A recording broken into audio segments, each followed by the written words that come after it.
Hello, welcome to Kapow Toys Presents. I am your host, King Grimlock, and today we are joined by the G.I Joe Rise of Cobra Sky Sweeper Jet with air raid.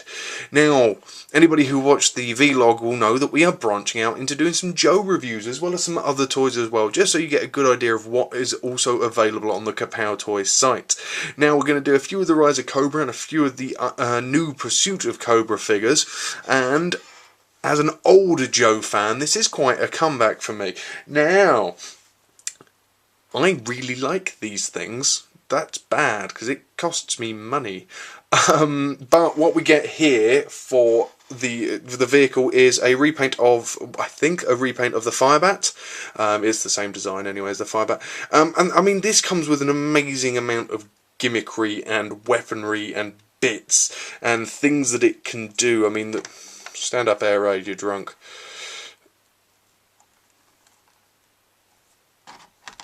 The wings can fold up for easier storage. You can also put it up on its side in the same way the Firebat used to store in the Terradrome. Sorry, Drome. Obviously, the cockpit opens for your pilot to sit in, and the underside is an array of weaponry, removable bombs, missiles, and of course the obligatory launching missile on either side.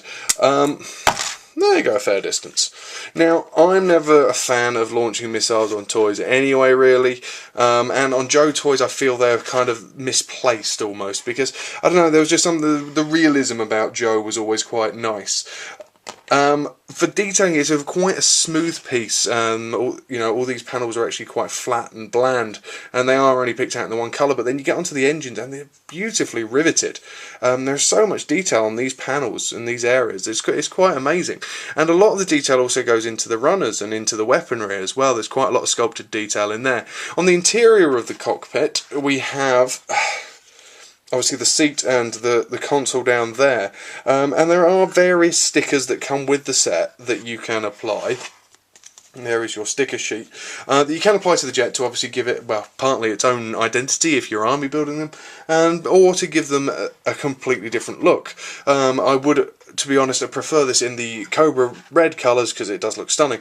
On to Air Raid himself. He is an amalgam of parts of other figures, I imagine, to be honest with you. A giveaway is, of course, the gaping hole in his back for a backpack when he doesn't have one. He has this little parachute. But he is a nicely sculpted little guy, decent detail on him, fantastic articulation as Joe figures have now. Now, back in the day, Joe figures had sort of shoulder, elbow, waist, hip, and that was about it. Well, maybe a bit of knee when I was a kid, but now you've got ankle and wrist and ball-jointed hips and ball-jointed shoulders and head articulation and the whole shebang. And it's the detailing on them is immense. The sculpting hasn't really come that far forward. When I look at these guys in comparison to Transformers, how far that's come in the last 25 years, I'm surprised really that it hasn't come further. But you know what, it kind of also gives a good indication of how good Joe was back in the day anyway. How far can you sculpt the human body, as it were, in clothes detail when it's already fairly well covered. He does come with a few accessories. His helmet, you can't quite see out of. You can just about see out that side there. He also comes with a pistol and a rifle. Now again, the rifle you can tell has been repurposed from somewhere else because there is a little tab on the back of it there that was obviously going to be sticking in a backpack. But as he is going to be piloting as the jet, it's unlikely that you're ever really going to have him holding too many weapons. He does fit quite snugly inside. Chuck in his weaponry just in case he crash lands. Put his head down a bit. Maybe lift him forward a bit. Go on, there we go.